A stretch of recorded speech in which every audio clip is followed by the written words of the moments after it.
প্রবাসীরা এখানে তারা একটা ফ্ল্যাট কিনতে চান, একটা প্লট কিনতে চান, তারা আসলে ঠকে যান। একটা ফ্ল্যাট 10 জনের কাছে বিক্রি করছে, ধরুন দেশে একজনের কাছে বিক্রি করছে, বিদেশে একজনের কাছে বিক্রি করছে, দাগ নাম্বার দিয়ে একটা রেজিস্ট্রি করে দিলেন। দেওয়ার পরে আমি যখন সরজমিনে আসবো তখন দেখি আমার যেটা রেজিস্ট্রি করে দিয়েছেন সেটা আমার নাই, সেই দাগে আমার জায়গা নেই। আমাকে বললো যে ভাই এই মাসে তো আমার কিস্তি দেওয়া সম্ভব হচ্ছে না। তখন সে বললো যে না কোনো প্রবলেম নেই, আপনি 3 কিস্তি একসাথেই দিয়ে দেন। হ্যাঁ, অথচ আপনি যখন 3 কিস্তি একসাথে দিতে যাবেন তখন সে কিন্তু আর 3 কিস্তি নেবে না।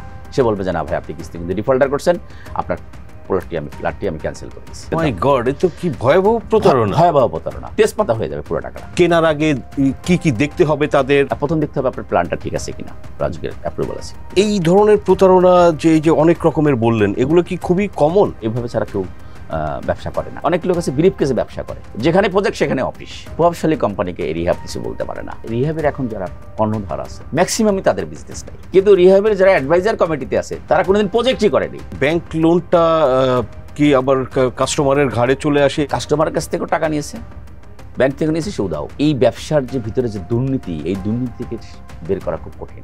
এখানে কি সরকারেরও তো একটা রোল থাকা উচিত? সরকারের সুনির্দিষ্টভাবে মানে বিশ্বের বিভিন্ন দেশে যে রিয়েল এস্টেট যে নীতিমালা আছে এটাকে নিয়ে হিউজ একটা রিসার্চ করা দরকার, ওর আলোকে একটা আইন করা দরকার।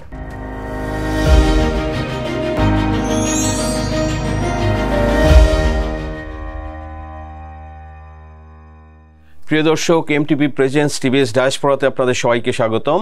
আমি সাজ্জাদুর রহমান আছি আপনাদের সঙ্গে আজকে আলোচনায়। বাবু টিউশন ফিসটা নিও। হাতে যখন নিও তখন বিল পে, ফান্ড ট্রান্সফার অথবা সেভিংস সবই হবে টেনশন ফ্রি। দর্শক, আমরা জানি যে ডায়াসপোরাতে আমরা আমাদের যে প্রবাসী ভাই বোনদের তাদের বিভিন্ন বিষয় নিয়ে আলোচনা করি এবং যারা আসলে এই সেক্টরে বিভিন্ন স্টেক হোল্ডার আছে তাদের সঙ্গে আলোচনা করি। তো আজকে আমাদের সঙ্গে আছেন রিহ্যাবের real estate housing association of Bangladesh. আমরা জানি যে হাউজিং ডেভেলপারদের অ্যাসোসিয়েশন। তো Kamal Mahmud, chairman ISO holdings limited. Kamal Mahmud ভাই ফর্মার ভাইস প্রেসিডেন্ট রিহ্যাবের। সো আমরা দর্শক আমরা অনেক সময় জানি, প্রবাসী যে ভাই বোনেরা আমাদের প্রোগ্রামটা দেখেন, যে প্রবাসীরা অনেক সময় আসলে বাংলাদেশে রিয়েল এস্টেটে বিনিয়োগ করে তারা অনেক সময় ঠকেন এবং তারা আসলে ঠিকভাবে এটা ডেলিভারি পায় না। অনেক ধরনের অভিযোগ কিন্তু আমরা শুনি, আমরা বিভিন্ন সময় এগুলো নিয়ে আসলে নিউজ রিপোর্টিংও হয়েছে।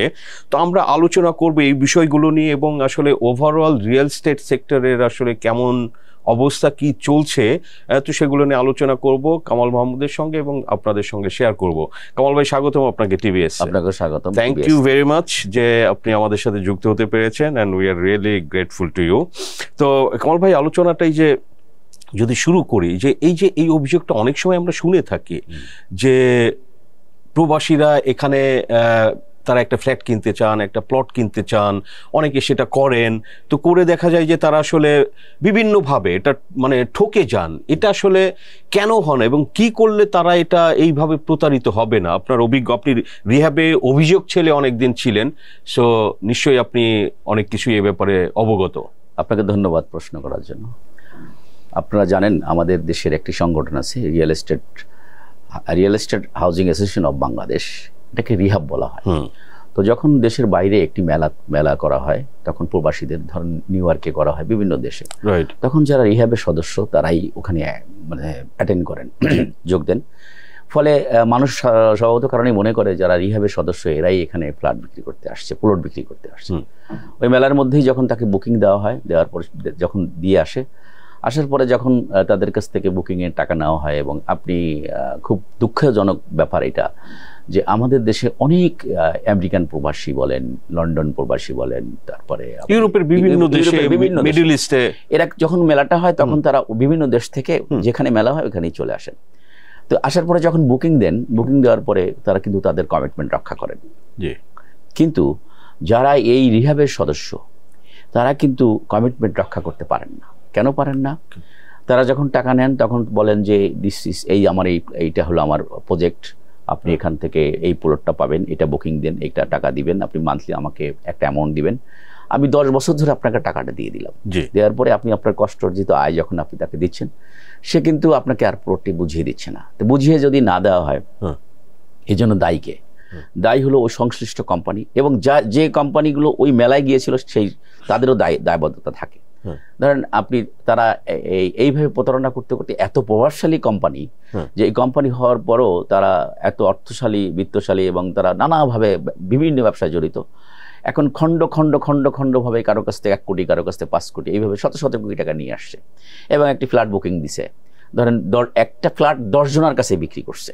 ধরেন দেশে একজনের কাছে বিক্রি করছে, বিদেশে একজনের কাছে বিক্রি করছে, আবার একজনের কাছে ধরেন 5,000 টাকা স্কয়ার ফিট বিক্রি করছে, কারো কাছে 6,000 টাকা স্কয়ার, কারো কাছে 3,000 টাকা স্কয়ার ফিট বিক্রি করছে। তাহলে এই একটা যে এই বিক্রিটা যে করলো, সে প্রতারণা করলো। এই প্রতারণাটা যদি আপনাকে প্রতিরোধ করতে হয়, যিনি এই মেলায় গিয়েছিলেন যে আমব্রেলার মধ্যে থেকে, সেই সংগঠনের তো এটার দায় দায়িত্ব নিতে অবশ্যই। তো সেই দায় দায়িত্ব তো ক্রেতা তো রিহ্যাব হাউজিং ফেয়ার, এটা বাংলাদেশেও হয়, হ্যাঁ পার্সোনালি যাচ্ছেন না, আপনি যখন রিহ্যাব তো দায় দায়িত্ব এড়াতে পারে না, কিন্তু রিহ্যাব যখন এখান থেকে যখন টাকা পয়সা নিয়ে আসে, ওই কোম্পানি যখন রিহ্যাবের সদস্য, এই প্রভাবশালী কোম্পানিকে এই রিহ্যাব কিছু বলতে পারে না। রিহ্যাব যখন কমপ্লেন করে, তখন সে বছরকে বছর ঘুরতে থাকে। ধরেন আপনি এমন অভিযোগও আছে যারা 10-15 বছর আগে তারা কোটি কোটি টাকা দিয়ে আসছে, দেওয়ার পরে সে করছে কি, এমন অভিযোগ আছে যে প্রবাসীরা তারা আমাদের কাছে কমপ্লেন করেছে, প্লটটি বুঝিয়ে দিয়েছে, রেজিস্ট্রি করে দিয়েছে। কারণ আপনি জানেন রেজিস্ট্রি করতে যে রেজিস্ট্রি যাকে করে তার অনেক সময় না থাকলে, যার নামে করা হয় সে অনেক সময় না থাকলেও চলে, যিনি করেন তার থাকতে হয়। এখন আপনি আমাকে দাগ নাম্বার দিয়ে একটা রেজিস্ট্রি করে দিলেন, দেওয়ার পরে আমি যখন সরজমিনে আসবো তখন দেখি আমার যেটা রেজিস্ট্রি করে দিয়েছেন সেটা আমার নাই, সেই দাগে আমার জায়গা নাই, সেখানে আমার অবস্থান নাই। ফলে কি হচ্ছে? ফলে আমি প্রতারিত হচ্ছি। এখন এই ধরনের কোম্পানিদেরকে যখন ধরেন, আমি নাম বলতে চাই না, অনেক প্রভাবশালী কোম্পানি না, রিসেন্টলি তো আমরা ধরেন যে ডোমিনো বাংলাদেশের এক সময় ডোমিনো আছে, ডোমিনোর চাইতেও প্রভাবশালী কোম্পানি, যা তাদেরকে আপনি কোনো স্পর্শই করতে পারবেন না, এই ধরনের কোম্পানি আছে। এখন এই রিহ্যাবের কাজ কি? রিহ্যাবের কাজ হলো এটাকে, এই মিডিয়েশন সেলে এটা আসবে, এই লোকটাকে যে এত কষ্ট করে যে টাকাগুলো দিল, সেই টাকাগুলোতে রিহ্যাব এটা দায় দায়িত্ব আসে। কারণ তুমি তো তোমার সদস্যকে নিয়ে গেছিলে, তখন রিহ্যাব এটা দায় দায়িত্ব নিতে পারে না, নেয় না। কেন নেয় না? নানাবিধ কারণে, কারো ব্যক্তিগত স্বার্থে, অথবা কারো এই বিরুদ্ধে কথা বললেন যে প্রভাবশালী কোম্পানি, আমি এই বিরুদ্ধে কথা বললে আমার ক্ষতি হতে পারে। কিন্তু এখানে একটা প্রশ্ন, ধরেন যে এই যে কেনা বেচা হচ্ছে, এখানে তো আপনার কিছু ডকুমেন্টস তো থাকতে হয়। আপনার থেকে আমি একটা কিনছি, সেখানে তো আমার এটার কিছু ডকুমেন্টস থাকবে, দলিলপত্র, এগুলো তো থাকবে, কাগজপত্র। তো এটা কি, আমি তো রিহ্যাব পাচ্ছে না, ওকে, বাট আমার তো লিগ্যাল সিস্টেমে সেখানে রেমেডি নাই। আপনি সুন্দর প্রশ্ন করছেন, এটা আসলে মানুষের জানা দরকার, এই ব্যাপারটা পুরো ক্লিয়ার হওয়া দরকার, পরিষ্কার করা বলা দরকার। একটি কোম্পানি যখন একটি মানুষকে প্রস্তাব দেয়, তখন কিন্তু সে একটা ফর্ম ফিল আপ করে। ফর্ম ফিল আপ করার পরে সে 300 টাকার একটি স্টামে এটা এগ্রিমেন্ট করে। সেই এগ্রিমেন্টটা কি থাকে? সেটা হলো একটা নন রেজিস্টার্ড এগ্রিমেন্ট। তাহলে আমি আপনাকে বললাম যে এই প্লটটি আমি কিনবো, অথবা এই ফ্ল্যাটটি আমি কিনবো, আপনাকে বুকিং মানি আমি 30% দিলাম। 30% দেওয়ার পরে আপনি আমাকে বললেন যে বাকিটা আমাকে কিস্তিতে দিবেন। এখন আপনি বিদেশে বসবাস করতেছেন, অথবা আপনি দেশেই আছেন, আপনি নিরীহ একটা মানুষ, আপনি চান না গ্যাঞ্জাম করতে, আপনি তাকে টাকা দিলেন। যখন আপনার সময় শেষ হলো, তখন সে আপনাকে রেস্টই দিল না, সে আপনাকে গড়িমসি করতে শুরু করলো, আপনাকে ফোন দিল না, আপনাকে ফোন ধরবে না, আপনাকে বলছে কালকে দিচ্ছি, আগামী দিন দিব, দিচ্ছি, রেডি হচ্ছে, দিবে না। আপনি হয়তো সর্বোচ্চ একটা কেস করতে পারবেন। যিনি কেস একটা করে তার জন্য তো বিশাল প্রবলেম, আর যার কেসের পরে কেস থাকে, যিনি আইনগত সহায়তাই, যার জন্য আইনের জন্য যার ব্যবসা, আইনি ব্যবসা, মানে আইনের সাথে তার প্রতিনিয়ত তার যার মানে আসা যাওয়া, আর যে লোকটা নিউ একটা প্রোডাক্ট কেনার পরে সে আইনে যেতে চায়, পরিশেষে তখন কি বলে, সেটা সবচেয়ে দুঃখজনক ব্যাপার হয় এটা। তখন বলা হয় যে ঠিক আছে, আপনি যদি প্লটটি না নিতে চান, আপনার প্লটটি আপনি ক্যান্সেল করুন। ক্যান্সেল করলে কি, আমি বিরক্ত হয়ে যাচ্ছি যে না, আমি আর প্লটটি নিব না। তখন এই কোম্পানিগুলো, এই প্রতারক কোম্পানিগুলো বলে যে ঠিক আছে, তাহলে আপনি আপনার প্লট ক্যান্সেল করেন। ক্যান্সেল করলে কি করতে হবে? ক্যান্সেল করলে আপনি এখান থেকে 10% অথবা 50% ডিসকাউন্ট হবে। দেখেন, আপনি কিন্তু 15 বছর আগে আপনি 2 কোটি টাকা দিয়েছিলেন। 15 বছর আগের 2 কোটি টাকা কি এখনকার 2 কোটি টাকার সমান ভ্যালু হবে? আচ্ছা, ভ্যালু তো হচ্ছেই না। ফলে কি হচ্ছে, যে আপনি যে প্লটটি কিনলেন, এগেইনস্টে টাকা দিলেন, সেটা এখন আপনি যখন টাকা নেবেন সেখানে 30 লক্ষ টাকা কম পাবে, অথবা 20 লক্ষ টাকা কম পাবে। এই যে 20 লক্ষ টাকার কম পাচ্ছেন, এটা তো একটা দুঃখজনক। আপনি টাকা নিয়েছিলেন ধরেন 2016 সালে অথবা 2010 সালে, এখন আপনি 15 বছর বলতেছেন আপনি। তারপরে আবার কি হচ্ছে দেখেন, কত ধরনের জালিয়াতি এখানে। আবার তখন আবার বলবে যে ভাই, আপনার টাকাটা কিন্তু আমি এককালীন দিতে পারবো না। কেমন ভাবে দিব? আপনাকে আমি কিস্তি কিস্তি করে দেবো। আপনি 2 কিস্তি দিলেন, আবার 4 মাস পরে 2 কিস্তি দিলেন, আপনি দিতে থাকলেন, আপনার জীবন শেষ। আচ্ছা, এইবার আসছেন আপনি ফ্ল্যাটের ক্ষেত্রে। ফ্ল্যাটটা কেমন হচ্ছে? সূক্ষ্ম প্রতারিত। ফ্ল্যাটে আপনি বলবেন যে আমি এই ফ্ল্যাটটি কিনলাম, আপনার কিস্তি আপনি আমাকে দিবেন, কেমন দিবেন? এখন আমি 6,000 টাকা রেট কিনলাম, আপনি আমাকে প্রথম 30% ডিসকাউন্ট ওই পেমেন্ট দিবেন, বাকি পেমেন্টগুলো আপনি 24 মাসে দিবেন। এখন আমি 24 মাস আগে যখন টাকাটা দিলাম তখন কিন্তু ফ্ল্যাটের দাম ছিল ধরেন 6,000 টাকা। 24 মাস পরে যখন আমার এই ফ্ল্যাটটা আমি রেডি হলো তখন ফ্ল্যাটটার দাম ধরেন 8,000 টাকা 9,000 টাকা হয়ে গেছে। এখন আমি কৌশল অবলম্বন করা শুরু করে দেবো রিয়েল এস্টেটের মালিক, যে ভাই আপনি তো ধরেন আমাকে বললো যে ভাই এই মাসে তো আমার কিস্তি দেওয়া সম্ভব হচ্ছে না, কি কোনো প্রবলেম হবে? ফ্রেন্ডলি ব্যাপার। তখন সে বললো যে না, কোনো প্রবলেম নেই, কোনো সমস্যা নেই, আপনি 3 কিস্তি একসাথেই দিয়ে দেন। অথচ আপনি যখন 3 কিস্তি একসাথে দিতে যাবেন, কত ধরনের প্রতারণা। তখন সে কিন্তু আর 3 কিস্তি নেবে না, সে বলবে যে না ভাই আপনি কিস্তি কিন্তু ডিফল্টার করছেন, আপনার ফ্ল্যাটটি আমি ক্যান্সেল করে দিছি। বিকজ কেন ক্যান্সেল করছেন? দামটা বেড়ে গেছে। তখন আপনি বলবেন যে না ভাই আপনি তো নিজেই বলছিলেন। আমি তো জানি না, আমার কর্মচারী বলছে, আমি তো এটা জানি না, আমার তো জানার কথা না। আপনি শর্ত ভঙ্গ করছেন না আপনার, তাহলে আপনি টাকা কিভাবে নেবেন? আপনি 10% ডিসকাউন্টে টাকা পাবেন। এই 10% ডিসকাউন্ট ওইখানে আবার ওইখানে কি পুরোটার দাম বাড়লো। ভয়াবহ প্রতারণা। আচ্ছা, তারপরে হচ্ছে কি আপনি যখন তাকে বলবেন এই রিহাবে যাবেন, রিহাবেরই সদস্য যখন আপনি যাওয়ার পরে আপনাকে বলবে যে না এটা তো ঠিক, ওকে ডাকবেন, ও আসবে না। একটা পর্যায়ে বললো যে না ভাই ওনাকে আমি প্লট দিব না, দিলে ওনাকে আমাকে 9,000 টাকা করে দিতে হবে, নাহলে আমি দিব না, অনেক কিস্তি ডিফল্টার করছে। পরে আপনি বলবেন যে না ভাই আমি দিব না, তখন আপনার টাকাটা পুরা, এটা হলো ভোজপাতা না তেজপাতা, তো ভোজপাতা তো দামি, তেজপাতা হয়ে যাবে পুরো টাকাটা। আপনার কোনো আর দ্বিধাদ্বন্দ্ব থাকবে না, কোনো কিছু বলতে পারবেন না। একটা প্রতারণা। দ্বিতীয় প্রতারণা হলো আমি যারা প্লট এবং ফ্ল্যাট কিনবেন তারা কখনোই যেন ইংলিশে এগ্রিমেন্ট করা কোনো না কেনেন। আচ্ছা, এটা হলো আপনার সাজেশন। আমি কোশ্চেনে আসতেছিলাম যে আসলে তাহলে এই যে এটা শুধু প্রবাসীরা না, দেশের লোক সবাই প্রতারিত হচ্ছে, তো এটা কি করলে আসলে তারা ধরেন যে কিছু কেনার আগে কি কি দেখতে হবে, তাদের কি কি কাগজপত্র লাগবে, মানে একটা সেফটি সিকিউরিটি, এগুলো নিয়ে আপনার কি? দেখুন, কাগজপত্র প্রথম হলো যে এই প্রজেক্টটা আপনি কিভাবে দেখবেন। ধরেন আপনি এই প্রথম দেখতে হবে আপনার প্ল্যানটা ঠিক আছে কিনা, রাজুকের অ্যাপ্রুভাল আছে কিনা। তারপরে দেখতে হবে যে আপনাকে যে প্ল্যানটা বলেছে, যে প্ল্যানটা যতটুকু এরিয়া পেয়েছে তার চাইতে বেশি এরিয়ার কথা সে বলে কিনা। কেমন অনেক কোম্পানি আছে টোটাল জায়গার দামটা ধরে ফেলে। আচ্ছা, তাহলে আপনাকে দেখতে হবে যে উনি আমাকে বললো যে আমার একটা 2.5 কাঠার মধ্যে আমার 2,000, কিভাবে 2,000 হবে? আমার তো একটা সার্কাট আছে, এর মধ্যে আমি মানতে হবে, আমার ফার্ম মানতে হবে। আপনি দেখলেন যে না 2,000 না, এখানে 2,000 আপনি কিনলেন। আপনি যখন কিনতে যাবেন তখন দেখবেন যে টোটাল জায়গার উপরে 2,000। এখন এটা তো আপনি এত অনুবেক্ষণ দিয়ে আপনাকে দেখার সম্ভব না, কারণ আপনি এই পেশার লোক না, আপনি তো সাধারণত একটা ক্রেতা। আপনি যখন একটা জিনিস কিনতে যাবেন সেই জিনিসটা কি কোম্পানি দিয়ে কিভাবে তৈরি করলে এটা তো কিছু জানা সম্ভব না, আপনি টাকা দিবেন কিনে নিয়ে আসবেন। এইখানে ব্যাপারটা হচ্ছে যে এদের রক্তে মাংসের দুর্নীতি, বেসিক্যালি যারা বিক্রেতা এরা এদের। আচ্ছা, আর একটা জিনিস হচ্ছে যে একটি প্লট ফ্ল্যাট ধরেন আপনি আমাকে বললেন যে আমি 6,000 টাকা আপনার কাছে বিক্রি করব। এখন আমি 6,000 টাকায় কিনলাম, আরেকজনের কাছে ওই সেম প্লটই আপনি বিক্রি করলেন 5,000 টাকা, সেম প্লট আরেকজনের কাছে 4,000 টাকা। এখন এটা হচ্ছে লোভ।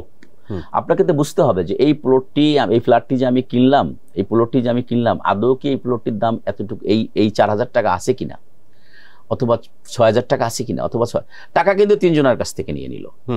নেয়ার পরে সে যে কোনো একজনকে দিতেও পারে অথবা থার্ড পার্টিকে দিতে পারে, পরে সে টাকাটা ভেঙে দিবে। ভীষণ প্রতারণা। এটা সরকারের শক্ত হাতে যে রিয়েল এস্টেট। এই ধরনের প্রতারণা যে অনেক রকমের বললেন, এগুলো কি খুবই কমন? এটাই হলো মূল লক্ষ্য, এটাই হলো আমাদের রিয়েল এস্টেটে যারা ব্যবসা করে এটাই হলো বড়। এইভাবে ছাড়া কেউ ব্যবসা করে না, সাধারণত করে। হ্যাঁ করে, টপ 10 কোম্পানি করে, যাদের স্ট্রেংথ আছে, যারা কমিটমেন্টকে বিশ্বাস করে, যারা মনে করে যে আমরা টিকে থাকবো, যাদের গুডউইলের কথা চিন্তা করে তাদের। কিন্তু আপনি যত্রতত্র ফ্ল্যাট কিনতে পারবেন না। রিহাবের সদস্য হলেই যে আপনি ফ্ল্যাট কিনতে পারবেন এবং সেটাকে আপনি বুঝে পাবেন, এটারও কোনো না। আপনি কোন কোম্পানিটা থেকে কিনলেন, ইন ফিউচার সেটা ভাইলেশন আছে কিনা, কোনো ঝামেলা আছে কিনা, যেখানে গ্যারেজ থাকার কথা ছিল সেখানে গ্যারেজ আছে কিনা, যেখানে লিফট থাকার কথা ছিল সেখানে লিফট আছে কিনা, সাবস্টেশন থাকার কথা সাবস্টেশন আছে কিনা, এগুলো তো আপনাকে পরীক্ষা নিরীক্ষা করতে হবে। তো এটা গুণগত মান কিছু কোম্পানি রক্ষা করে, যেগুলোকে তারা এখনো ব্যবসা করে না তা না, তাদের প্রাইসটা একটু হাই থাকে ম্যানেজমেন্ট দিয়ে। এখন অনেক লোক আছে ব্রিফ কেসে ব্যবসা করে, যেখানে প্রজেক্ট সেখানে অফিস, আচ্ছা আচ্ছা, সেখানেই অফিস। তো আপনি কখনই ইঞ্জিনিয়ার না, কখনই আপনার অফিস নাই, কখনো ইঞ্জিনিয়ার নেই, তা আপনি পুরো প্লাম্বিং বলেন, সিভিল বলেন, তারপরে আপনি আর্কিটেকচারাল বলেন, এগুলো বুঝবেন কি করে? 5 বছর পরে আপনার এই যে প্লাম্বিংয়ের যে পাইপ নষ্ট হবে না, পচন ধরবে না, পানি পড়বে না, তা আপনি তো সস্তা দেখে কিনতে চান, এই জন্য আপনার ব্র্যান্ডের লোকের কাছে যেত। আচ্ছা, দাম বেশি পড়লেও একটু ব্র্যান্ডের লোকের কাছে। এই যে যেটা ধরেন যে বিভিন্নভাবে প্রতারিত হচ্ছে, সো দর্শকরা নিশ্চয়ই এটা জানতে চাইবে যে ধরেন এক হচ্ছে যে তো আপনি বললেন যে ধরেন যে কোর্টে গেলেও তারা বছরের পর বছর সেটা ঝুলতে পারে, বা সেখানেও এক ধরনের ধরেন যে হ্যারাসমেন্ট আছে। তো এখানে ধরেন যে রিহ্যাব, এই যে আপনার এটার অ্যাসোসিয়েশন হিসাবে যে আমি একটা ফ্ল্যাট কিনতে চাই কোনো একটা XYZ কোম্পানি, তো আমি ধরেন যে আমি একটু খোঁজ নিলাম রিহ্যাবে যদি যাই যে ভাই আমি এরকম একটা কোম্পানি থেকে একটা ফ্ল্যাট বা প্লট কিনতে চাই, সো আপনার একটু পরামর্শ আসলে কিভাবে যে এটা ভালো কিনা বা আমি পাবো কিনা, কোনোভাবে প্রতারিত হওয়ার সম্ভাবনা আছে কিনা, এই যে রিহ্যাব কি এই ধরনের কোনো কিছু রোল প্লে করে বা করার কি সুযোগ আছে? এটা করে না, করেনি, আর কোনোদিন করবেও না। কারণ হচ্ছে যেখানে আপনি জানেন ছোট এবং বড়দের মধ্যে একটা প্রতিযোগিতা থাকে সবসময়। রিহ্যাবের যারা, আমি আগের কথা বলছি, যারা বড় বড় কোম্পানি ছিল, সেই ধরনের কোম্পানির লোকজন এখন আর রিহ্যাবের বডিতে নাই, মানে রিহ্যাবের ডাইরেক্টর পদে, আর ভালো পদে। এখন আপনি যখন বড় মন হবেন, তখন আপনার তখন বড় জায়গায় আপনি যখন বড় মানুষ হবেন, আপনার এখানে অনেক মানুষ স্থান পাবে, ছোট হলে তো আপনি স্থান দিতে পারবেন। তো আমার মতে যারা রিহ্যাবের এখন যারা কর্ণধার আছেন, মানে যারা পদ পজিশনে আছেন, ম্যাক্সিমামই তাদের বিজনেস নাই, ম্যাক্সিমাম লোকেরই। তো এখন একটা বিজনেসম্যান রিহ্যাবের এই সেলটা খুললে আলটিমেটলি লাভ তো বড়দের হবে। তো বড়রাও চায় না যে এদের রেফারেন্সে আমাদের কাছে কাস্টমার আসুক। বড়দের যারা প্রিমিয়াম কাস্টমার যারা মানে আপনি একটা অ্যাসেট করবেন আপনার সন্তানের জন্য 100 বছরের জন্য, 50 বছরের জন্য, সেটা তো আপনাকে বুঝে নিতে হবে। কিন্তু রিহ্যাব তো এখানে সবেমাত্র একটা ছায়া, আর কিচ্ছু না। যেহেতু অনেকেই আছে যে আপনি ধরেন যে নাম সর্বস্ব কোম্পানি, প্রজেক্টও করে না, রিহ্যাবের অনেক ডাইরেক্টরের সব কোম্পানি জীবনে একটা প্রজেক্ট হ্যান্ড ওভার দেয়, তারাও এখানে। আপনি অবাক হবেন, রিহ্যাবের একটি কথা আমাকে বলতে হয় যে আপনি জানেন যে সাধারণত অ্যাডভাইজার যদি হতে হয় একটা কোম্পানির, একটা অ্যাসোসিয়েশনের, সেটা কোন ধরনের কোম্পানির হবে, কোন ধরনের ভ্যালুয়েশন হবে, কোন ধরনের লোকের হবে, যারা ওই সেক্টরে সুপ্রতিষ্ঠিত। কিন্তু রিহ্যাবের যারা অ্যাডভাইজার কমিটিতে আছে তারা কোনোদিন প্রজেক্টই করেনি, তাদেরকে অ্যাডভাইজার কমিটিতে। এখন আপনি যদি ব্যবসা না করেন, আপনি ব্যবসা বুঝবেন না। আপনি যদি ক্রেতা হ্যান্ডেল না করেন, আপনি ক্রেতার দুঃখ বুঝবেন। এখন হচ্ছে এই যে ক্রেতাদের, এটা শক্ত হতে আসলে গভর্নমেন্টের একটা নীতিমালা করতে হবে যে আপনি কতটুকু আপনি তৈরি করলেন, এই তৈরি করার কত স্কয়ার ফিট আপনি পেয়েছেন, এই স্কয়ার ফিটের একটা নকশা আপনাকে রেজিস্ট্রি অফিসে থাকতে হবে, এর একটা আপনার থাকতে হবে, এই রাজুকে থাকতে হবে। এবং সরকারি এবং বেসরকারি যতগুলো প্রতিষ্ঠান আছে সব প্রতিষ্ঠানেরই এই যে প্লট ফ্ল্যাট বিক্রি করতে গেলে রাজুকে একটা ছাড়পত্র দেওয়া উচিত আমার মতে। কারণ হলো রাজুকে একটা ছাড়পত্র দিয়ে দেবে যে এই প্রজেক্টে আপনি 1200 স্কয়ার ফিটের ফ্ল্যাটকে 1500 স্কয়ার ফিট করে বিক্রি করতেছেন। আসলে এটা 1500 স্কয়ার ফিট নাই, আমার কাছ থেকে সে অ্যাপ্রুভাল পেয়েছে হলো 1200 স্কয়ার ফিট। এই যে আমি তার ছাড়পত্র দিলাম, আবার ওইটাই সে দ্বিতীয়বার চেক করবে। সে যখন যাবে ওই রেজিস্ট্রি অফিসে, দেখবে যে না, এখানে এই প্রজেক্টের একটা এন্ট্রি ডাটা আছে, ক্লিক দিলে আসবে যে এই কোম্পানির এই প্রজেক্ট, এই কোম্পানির প্রজেক্টে 1200 স্কয়ার ফিট আছে। তখন কিন্তু সে বেশি নিতে পারবে না। কিন্তু এইটা করতে পারবে, এটা করা সম্ভব না, করবে না। এটা কেন করবে না? এটা যারা করবে তারাই এর মধ্যে জড়িত, তারা এর সাথে। না, এই পয়েন্টে আসছিলাম যে ধরেন এই যে আমাদের প্রবাসীরা বলেন, যাদের রেমিটেন্সের উপরে বলতে পারেন যে আমাদের ইকোনমির একটা লাইফ লাইন, আমাদের ফরেন এক্সচেঞ্জ রিজার্ভের মেইন কন্ট্রিবিউটর এরা, তো এই যে তারা প্রতারিত হচ্ছে, আমাদের দেশের লোকজন ধরেন যে স্বল্প আয়ের লোকজনও একটা ফ্ল্যাট কিনতে চায়, স্বপ্ন দেখে, এরা প্রতারিত হয়। তো এখানে কি সরকারেরও তো একটা রোল থাকা উচিত, যে সরকার তো সবার জন্য, এই যে জনগণ এইভাবে যদি প্রতারিত হয়, তো রেমিটার্স এখানে একটা ফ্ল্যাট কিনলে টাকাটা তো দেশে আসলো, এখানে একটা বিনিয়োগ হলো, তো এখানে কি সরকারের কোনো রোল তারা প্লে করতে পারে না কিছু? দেখুন, সরকার তো রোল প্লে করেই না, এবং রোল প্লে করার জন্য রিয়েল এস্টেটের যারা ব্যবসায়ী, আবাসন যারা ব্যবসায়ী, তারা কোন ধরনের প্রতারণা অ্যাপ্লাই করে সেটা আমি একটু বলি। যে ধরেন আপনি একটি 500 প্লট বিক্রি করলেন, 500 প্লট জেনুইন না আপনার, প্লটের কথা বলছি, যে আপনি 100 প্লটের জায়গা আপনার আছে, 500 প্লট বিক্রি করে ফেলছেন। এখন আপনি টাকা দিচ্ছেন, আপনি আস্তে আস্তে কিনতেছেন, ভাড়া নিচ্ছেন, সাইনবোর্ড দিচ্ছেন। কেনার পরে যেটা হচ্ছে সেটা হলো ইন ফিউচার ধরেন আপনি 500 প্লটের এগেইনস্টে আপনি 200 প্লটের জায়গা কিনে ফেলছেন। এখন আপনার কাছ থেকে আমি টাকা নিচ্ছি, ক্রেতার কাছ থেকে, আমি প্লটের ক্ষেত্রে বলতেছি, এবার ফ্ল্যাটের ক্ষেত্রে বলবো। তো এখন আমি 50-100 বিঘা জমি কিনে ফেললাম, আমি একটা ট্রেডিং কোম্পানি করলাম, ওই আপনার কাছ থেকে টাকা, ক্রেতার কাছ থেকে টাকা নিলাম, প্রবাসী থেকে, আবার ওই কোম্পানির ওই জমিটা আমি আবার ব্যাংকে মর্গেজ রাখলাম, মর্গেজ থেকে আমি আবার আলাদা বিজনেস করলাম। ব্যবস্থা দেখেন, এখন আমি কিন্তু দুই দিকে, এখন 10 বছর যে জমিটা আমি রেখে দিছিলাম, 10 বছর আগে যেটা কিনছিলাম এক মানে করেন 1 টাকা শতক, সেটা এখন ধরেন এখন 4 লাখ টাকা শতক। কিন্তু আপনাকে কিন্তু আপনার কাছে টাকা কিন্তু আমি 10 বছর আগে নিয়েছি। জি, এখন 10 বছর পরে কি ওই জমির দাম কি বাড়বে না কমবে? অবশ্যই বাড়বে। বাড়ার সাথে সাথে সে প্রথম একটা লোন নেয়, এরপর ওই লোনটাকে আবার আরেকটা ব্যাংকে দিয়ে দেয়, দিয়ে ক্রেতার টাকাও তার কাছে থাকে, ব্যাংকের টাকাও তার কাছে থাকে, সে ব্যবসা করে। এবার আসেন প্লটের ক্ষেত্রে, ফ্ল্যাটের ক্ষেত্রে। ফ্ল্যাট কি করে? ফ্ল্যাট প্রথমেই হলো যে আপনার একটা প্রজেক্ট নিবে, নেওয়ার পরে সেই প্রজেক্টের 50-50 রেশিও, সেখানে এগ্রিমেন্ট থাকে যে আমার এই 50% আমি ব্যাংকে মর্গেজ রাখতে পারবো, যে কোনো অর্থলগ্নি প্রতিষ্ঠানকে দিতে পারবো, আমার ইচ্ছা, আমি যেভাবে যা খুশি করি, এটা আপনি কিছু বলতে পারবেন না, বিক্রি করতে পারবো, আমার পাওয়ার যেটাকে বলে। এখন আপনি এখান থেকে ধরেন রেডি করা অবস্থায় আপনি এখান থেকে একটা প্রজেক্ট ধরেন 5 কোটি টাকা নিয়ে নিলেন, অথবা 10 কোটি টাকা নিয়ে নিলেন, আবার ব্যাংক থেকে আপনি নিয়ে নিলেন 4 কোটি টাকা। এইবার যেখানে ক্রেতার যেখানে কষ্ট, সেখানে হলো ক্রেতা কিন্তু জানে না যে এটা ব্যাংকে মর্গেজ রাখা আছে। তা মর্গেজ রাখা কি হবে? এখন সে তো বলবে আমার প্লট আমাকে বুঝাই দেন। আমি এখন বললাম যে ঠিক আছে, আপনি আমার প্লটে থাকেন, আপনার ফ্ল্যাটে থাকেন, আমি আপনাকে ফ্ল্যাট বুঝাই দিচ্ছি, আপনি এখানে থাকেন। এখন আপনি থাকতেছেন, এখন আপনি তাকে বারবার বলতেছেন যে ভাই আমাকে রেজিস্ট্রি করে দেন, এখন আপনি রেজিস্ট্রি করে দিচ্ছে না। রিয়েল এস্টেট কোম্পানি কেন দিচ্ছে না? রিহাবের বহু অনেক কোম্পানি আছে এরকম, কেন দিচ্ছে না? রিডামশন করতে পারতেছে না, মানে ওটা তো মর্গেজ থেকে তো ছুটাতে হবে। এখন আপনি এখানে থাকতে পাচ্ছেন, কিন্তু জিনিস আপনার না। মানে তাহলে এই যে ব্যাংক লোনটা কি আবার কাস্টমারের ঘাড়ে চলে আসে, এরকমও অনেক ঘটনা আছে যে ব্যাংকের লোন কাস্টমারের কাছ থেকেও টাকা নিয়ে, রিহাবের সদস্য এরাই কাস্টমারের কাছ থেকেও টাকা নিয়েছে, ব্যাংক থেকে নিয়েছে সে উদাও। যখন উদাও তখন ব্যাংক থেকে চিঠি আসছে যে আপনার প্রশ্নের তো আমি পাই।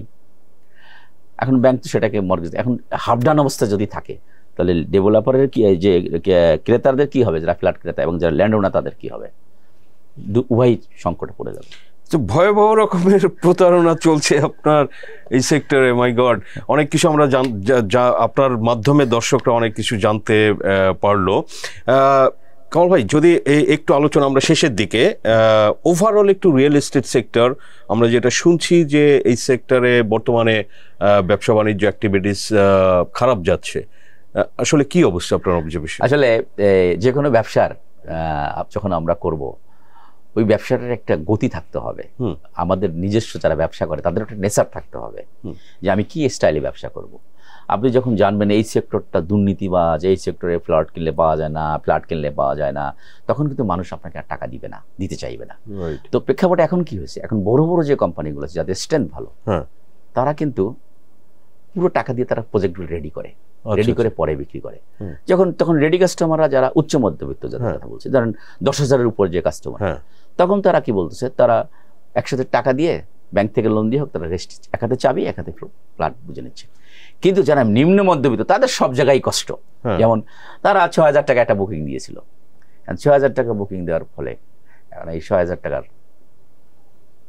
এই তো হচ্ছে না, আর মানে প্লট তো আর বুঝে পাচ্ছে না। এখন তারা তৈরি করতে পারতেছে না, কাস্টমার কাছে টাকা পাচ্ছে না, তো এখন আস্থাহীনতায় ভুগছে। আপনি দেখেন বড় কোম্পানিগুলো কিন্তু তাদের ব্যবসা ঠিকই চলছে। আর যে ভয়াবহ, এটা আসলে ওরা যে বলে যে